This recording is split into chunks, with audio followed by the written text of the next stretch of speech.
उसके दोनों बाजुओं में लड़कियां भर भर के होती थी। वो पार्टी में इतने करोड़ों की शराब बहाता था जितने में इंडिया की किसी पंचायत की गरीबी दूर हो जाए। वो 60 साल का था, लेकिन पैसा इतना था कि बॉलीवुड से लेकर विदेशी मॉडल्स भी उसके आसपास जमावड़ा लगा कर रखती थी। वो खुद घोड़ों की रेस भी करवाता था और फार्मूला 1 की रेस भी। और इतने में भी जब उसका मन नहीं भरा तो उसने अपने लिए एक क्रिकेट टीम भी खरीद ली। उसकी अय्याशी देखकर लोग उसे अच्छे दिनों का राजा कहते थे। लेकिन एक दिन अचानक खबर आती है कि अय्याश, जिसका नाम विजय माल्या है, वो इंडिया से भागकर ब्रिटेन चला गया। उसके पास इतना भी पैसा नहीं बचा कि वो अपना कर्जा भी चुका सके। वो कर्जे में इतना डूब चुका था कि उसने कई महीनों से अपने स्टाफ को सैलरी तक नहीं दी थी। और आलम यह हो गया था कि उसकी कंपनीज में काम करने वाले एम्प्लॉइज अपनी सैलरी पाने के लिए सड़कों पर उतर आए। लेकिन इतना सब कुछ होने के बाद भी विजय माल्या की अय्याशी और रईसी ठाट बाट में कोई कमी नहीं आई। आपको जानकर हैरानी होगी कि 9,000 करोड़ से भी ज्यादा कर्ज में डूबे होने के बावजूद उसने अपनी बर्थडे पार्टी के लिए स्पेन से सिंगर बुलाए और करोड़ों रुपए खर्च किए। और जब उसकी पार्टी की फोटो सोशल मीडिया पर वायरल हुई तो उस टाइम के आरबीआई गवर्नर श्री रघुराम राजन ने भी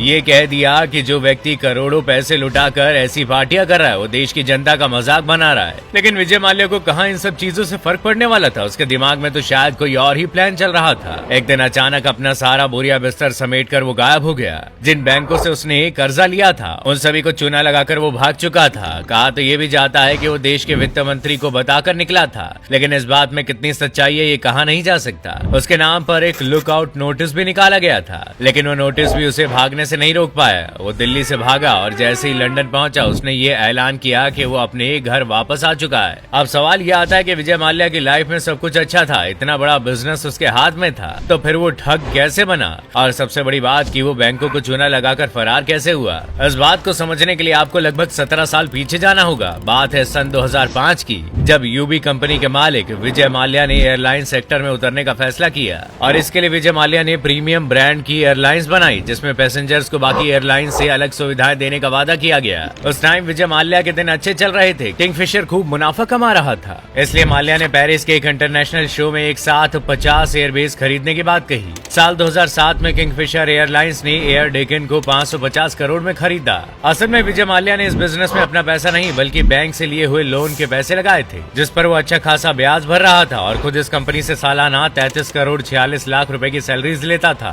जिससे 2 साल बाद ये कंपनी घाटे का शिकार होने लगी। और इसी बीच साल 2008 में जब तेल की कीमतों में बढ़ोतरी हुई तो किंगफिशर को 934 करोड़ रुपए का नुकसान हुआ, जिसे पूरा करने के लिए माल्या ने और लोन लेना शुरू कर दिया और कर्जा बढ़ते बढ़ते 7,000 करोड़ हो चुका था। लेकिन ये ठग यही नहीं रुका। उसने अपने वर्कर्स को सैलरी देने के लिए IDBI बैंक से 861 करोड़ रुपयों का लोन लिया, क्योंकि माल्या पहले से इतना लोन ले चुका था कि उसे फिर से लोन मिलना मुश्किल था। इसलिए उसने IBDI बैंक से लोन के लिए बैंक के ऑफिसर्स को 16 करोड़ का रिश्वत दिया और लोन पास करवाया। लोन के पैसों से अपने स्टाफ की सैलरी देने के बजाय उसने सभी रुपयों को एक फर्जी कंपनी के जरिए ब्रिटेन पहुंचा दिया, जहां इन पैसों से फार्मूला 1 की रेस करवाई गई। और इसी बीच साल 2010 में वो राज्यसभा का सदस्य बन गया। और उधर किंगफिशर के एम्प्लॉय सैलरी न मिलने की वजह से सड़कों पर उतरने लगे। और इतने सारे हंगामे के बीच सरकार ने किंगफिशर के लाइसेंस को रद्द कर दिया और उसकी प्रॉपर्टी को नीलामी के लिए रख दिया। लेकिन उसे खरीदने वाला कोई नहीं मिला, क्योंकि उसने झूठ बोलकर प्रॉपर्टी की कीमत से ज्यादा का लोन लिया हुआ था। इसलिए बैंक उसकी प्रॉपर्टी नीलाम करके कुछ खास रकम वसूल नहीं कर पाई। विजय माल्या यूरोप में महंगे वकीलों को हायर करके केस लड़ता है, लेकिन भारत के सुप्रीम कोर्ट ने विजय माल्या को दोषी करार दिया और इसे 4 महीने की सजा सुनाई। हालांकि इस मामले में विजय माल्या को दोषी तो साल 2017 में करार कर दिया गया था, पर ऐसे मामलों में कोर्ट दोषी का पक्ष भी सुनता है। इसलिए विजय माल्या को मौके दिए गए, पर इतने सालों में विजय माल्या कोर्ट में पेश नहीं हुआ। इसलिए 2022 को विजय माल्या को $40 मिलियन